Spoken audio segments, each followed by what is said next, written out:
There you go. All right. Here's Putterball's pick. I see we're all here except Bruce, and he sent me a fax that he was snowed under.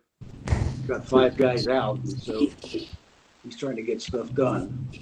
There you Okay. go. So, I'm out of here. Bye, guys. Pardon? Thanks, Robert. Welcome, Robert. Hey, good afternoon.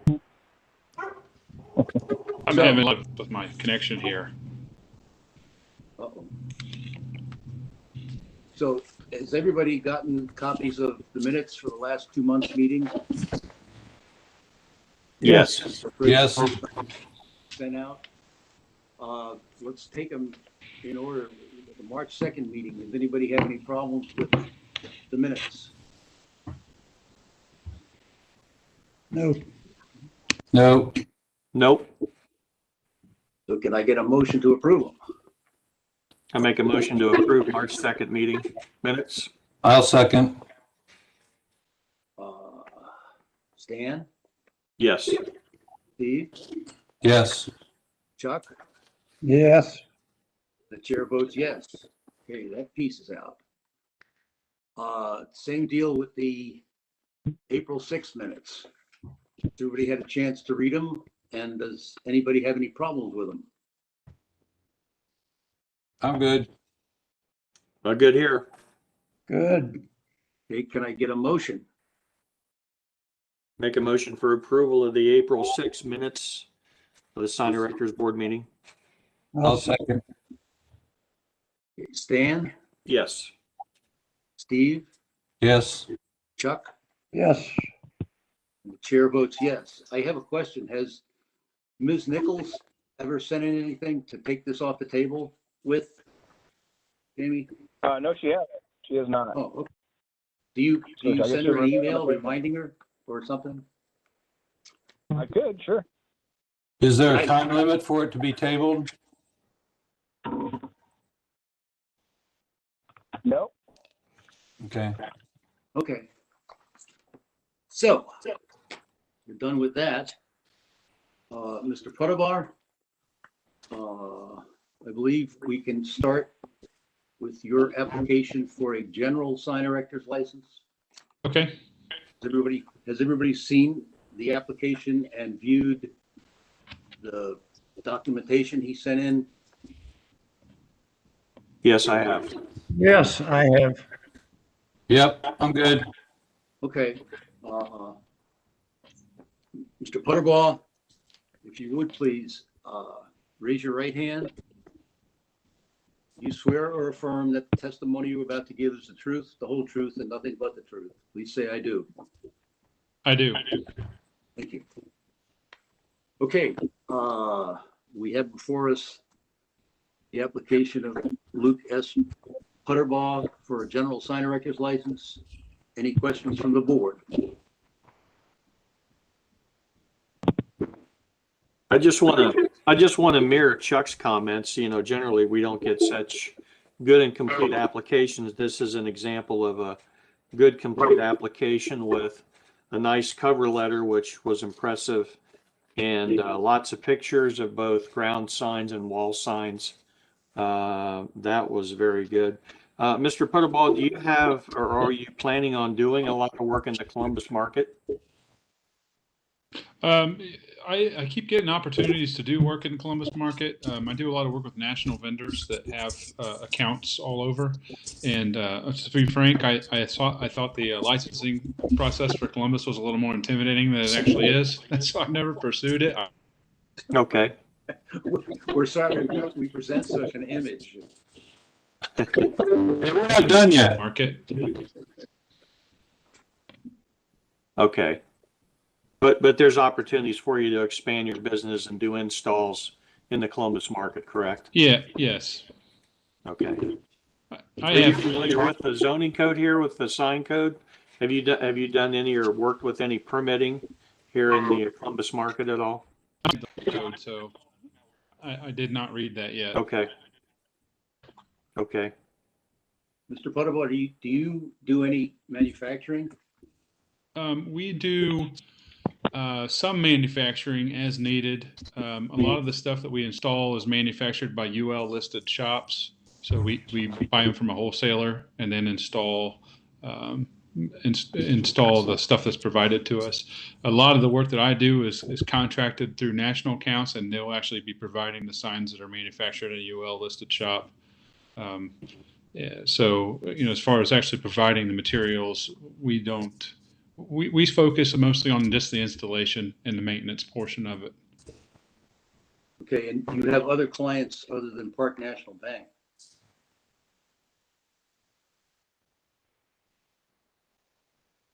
Several national companies that send us opportunities. I'm sorry, my audio is really broke up, so I'm trying to catch up with what you're saying. Oh, okay, I'll talk slower.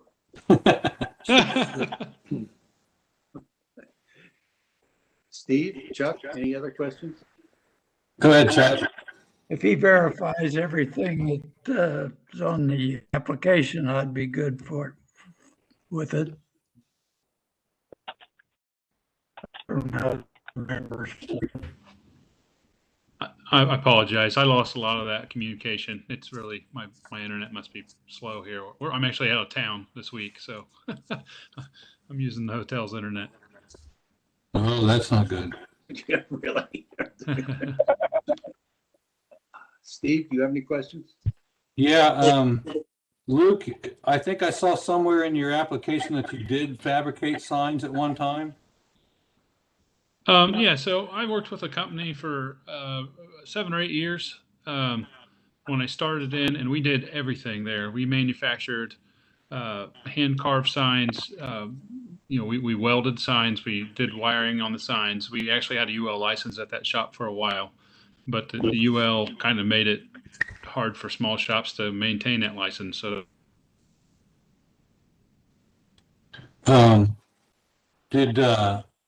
What kind of experience do you have in? I'm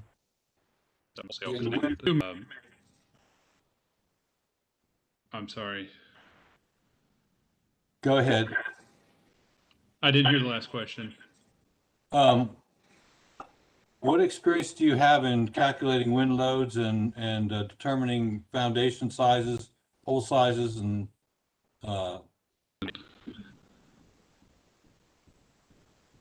Let's see.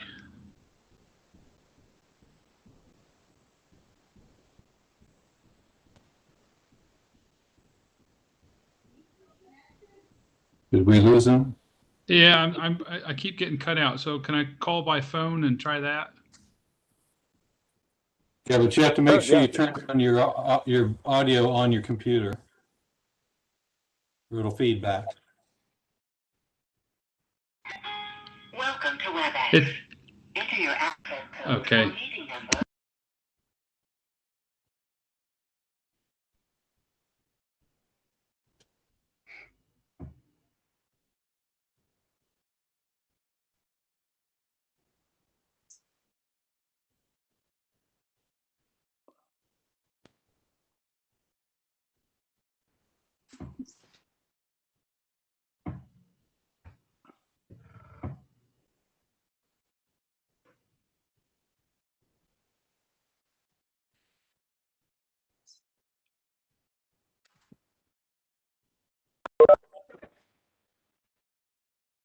That might be him. Might be. I can hear you now. Okay. We're live in action. Is that better? Yeah. Okay.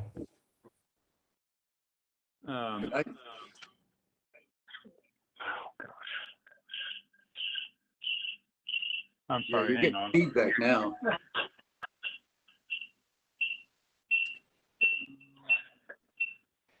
Turn the audio off on your computer. There we go. Okay. I think I got that figured out. I'm a sign installer, not a computer guy. Okay.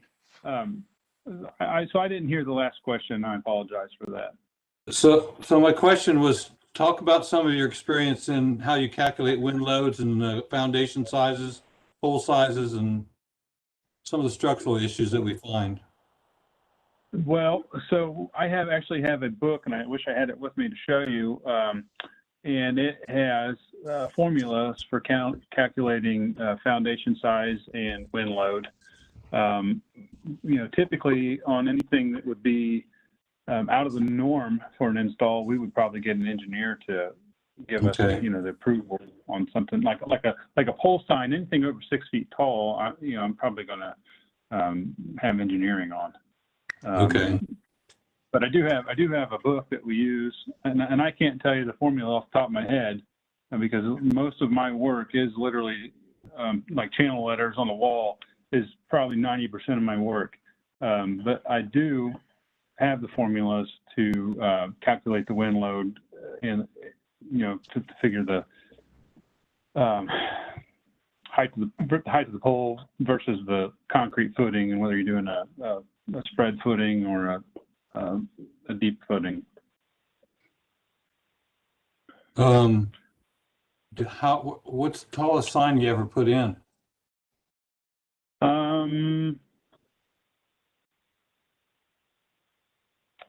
Well, that's probably hard to say. The tallest sign that we probably put in, our trucks are 50 feet for our crane, and I would say the tallest sign that we've actually installed with a pole sign with a footing is probably around 30 feet. Okay. Have you ever done any high-rise wall signs? I don't do high-rise wall signs. I don't anticipate on doing any high-rise wall signs. Like the stuff downtown on the tall buildings, that's not anything I'm interested in doing. We have done, I guess that's not true. We have done some work, high-rise on the Key Bank building in downtown Dayton, replaced some faces on an existing sign for maintenance. But as far as installation, that's not something that's not the market I'm after. Are you involved with all those installations personally? Yes, I was personally involved. Okay. I could send you a picture of me on the roof if you want. Do you know anything about neon? Yes, neon is one of the things I've done the most. I've been doing this for 20 some years, so neon's what got me in here. Okay. Do you know what UL 2161 means? I guess I'm not familiar with that number off the top of my head, no. Okay.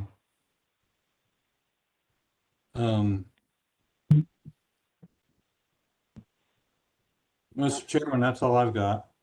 Okay. Chuck, Thank you had a question earlier before Steve started. And Mr. Putterbar was having the depths of trouble with his audio. So if you want to re-ask that question. Well, I just wanted him to verify that everything he's got written down is true, which I assume it is, but I just was something to talk about. I have another question. Okay.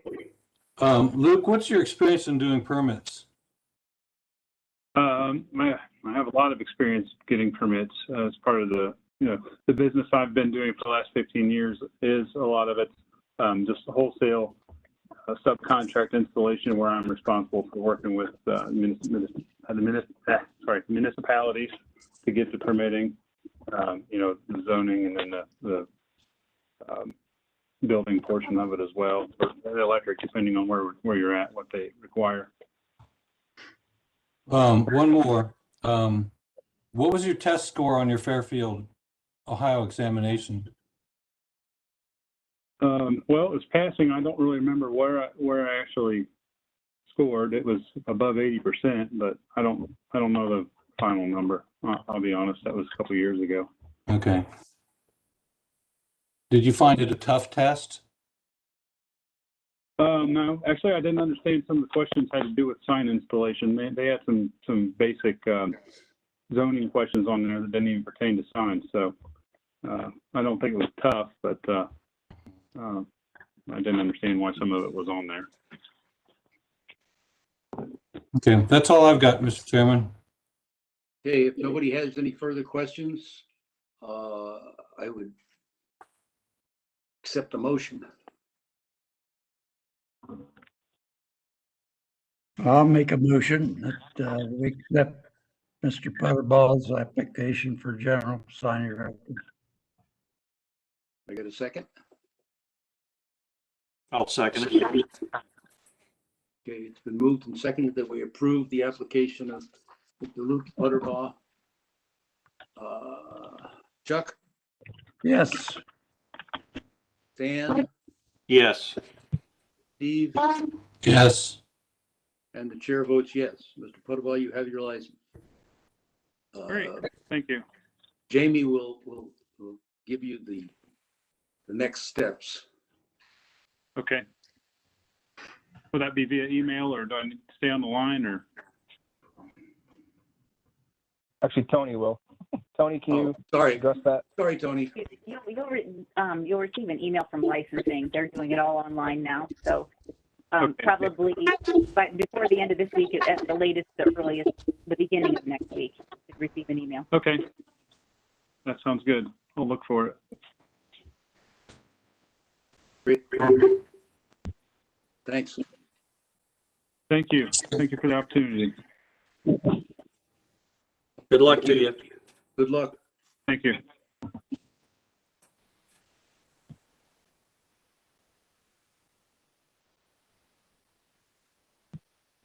So, Mr. Chairman, I'd like to discuss that application that I sent everyone to review. That's fine with me. Have at it. So obviously the sign was outside of the square footage allowed by a limited sign erector, and we got a response from the city staff about that. But I also wanted to point out how it was filled out. The mass factor calculations, I'm not sure are right. The total graphic area of the elevation, he's got 2,923 square feet. Just a lot of missing parts here. But another thing I would point out is that the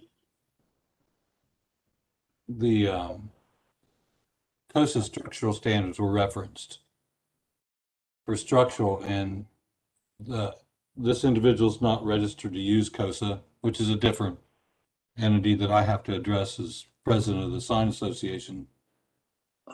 But Caleb found this, and he was pretty irritated about the fact that something like this would get through when it was kind of sloppily filled out. And he and I are both kind of called out on the carpet for some issues that are a lot less egregious than this. So I just wanted to kind of vent a little bit about it. I think staff has perhaps addressed it. I just want to see if there's any other comments on it as well. No, it did seem strange to me that the plans examiners weren't aware of the restrictions on the various licenses that are issued by the city.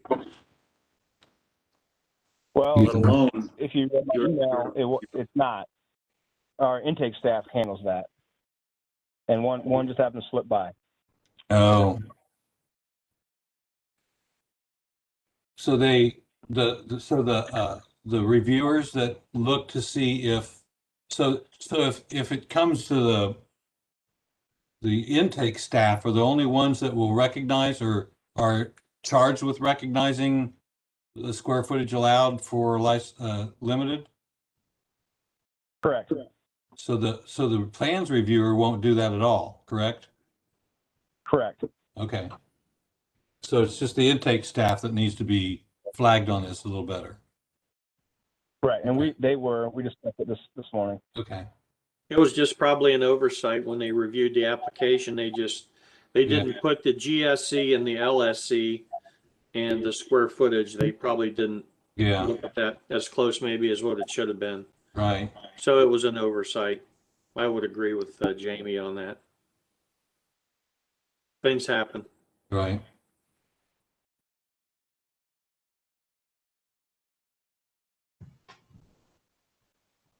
Okay, that's all I wanted. I just wanted to get some input on it. I think we've taken care of it. Okay.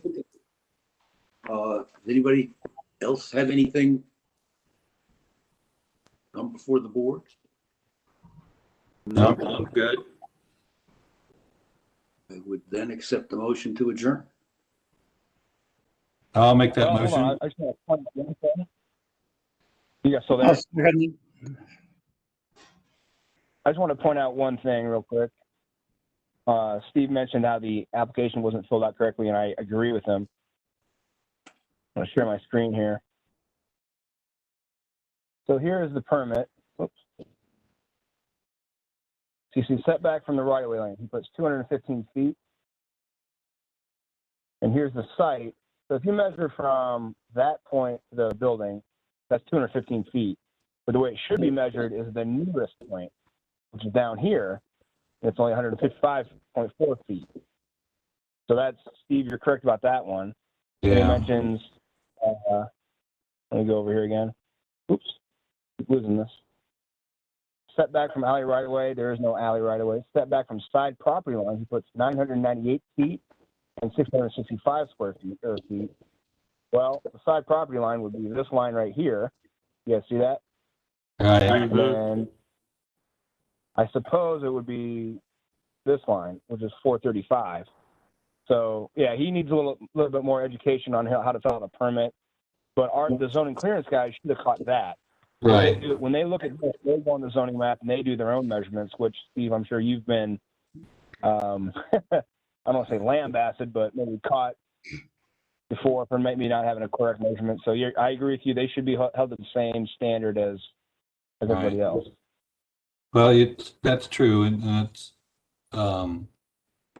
he didn't measure to the nearest property line. He measured to the nearest street.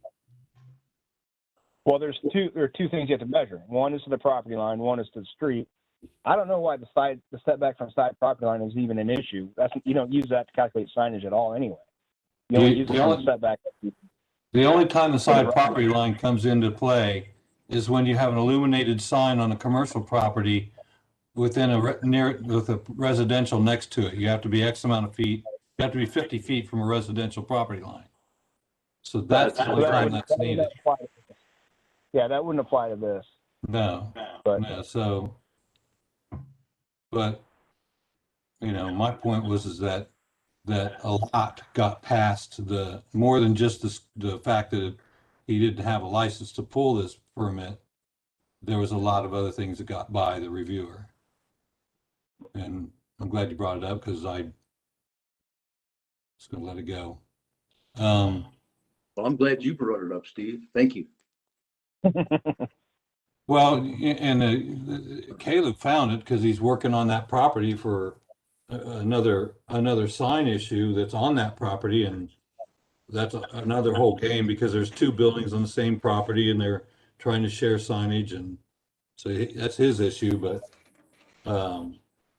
good, because that was going to be my next question: is how did you come upon this? Well, the quick story is there's a ground sign out there that was originally put up for the business in the front building. And now there's a second business in the back building that wants to share the ground sign. And so we're struggling with how to do that. And then just, when you go through the records, you can see these permits. So we were trying to find the permit on the original permit for the pole sign that goes way back. I think that this application is to reface a wall sign for a tenant in the same building that the pole sign is for, who's in the front building with that Taylor Tire. So that's why Caleb was looking at it, and he was actually looking for the pole sign permit and came across this one, which is fairly recent. See, it's not even dated. The application's not even dated.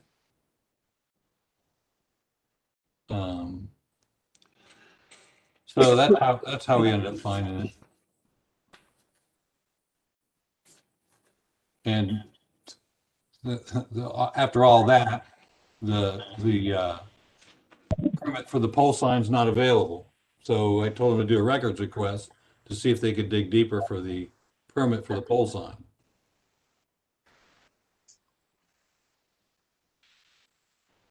So I think that's where he's at. He made a records request for the pole sign.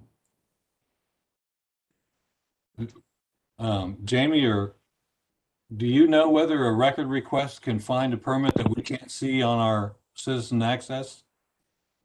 If a permit was applied for, then yeah, they can find it.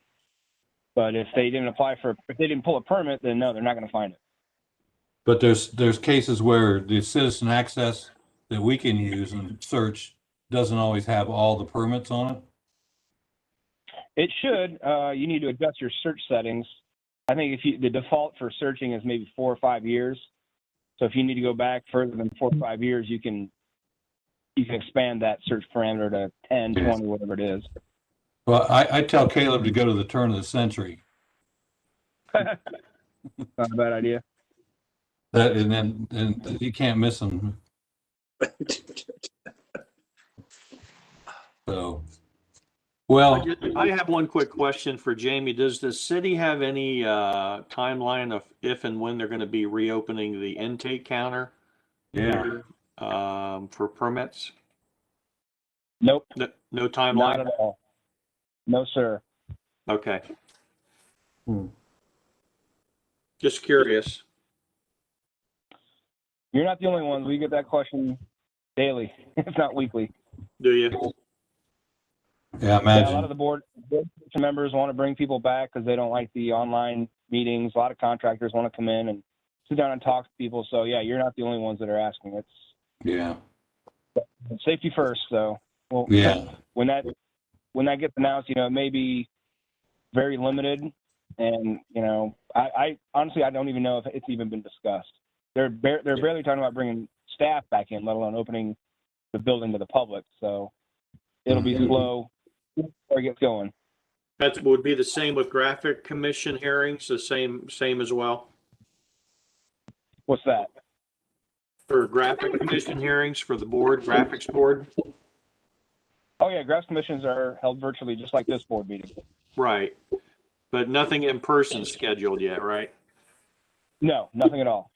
Okay. The only one I've seen go back to in person was Genoa Township. They announced that last week. They're wild and crazy guys. All vaccinated up there. Well, there's only 2 of them show up anyway, so. Small herd. Small herd. Yeah. Immunity. Well, I had a motion on the table to adjourn. If you want to look for a second, Mr. Chairman. Hey, can I get a second for adjournment? I'll second it. Steve? Yes. Chuck? Yes. Dan? Yes. And the chair votes yes. See you guys virtually next month.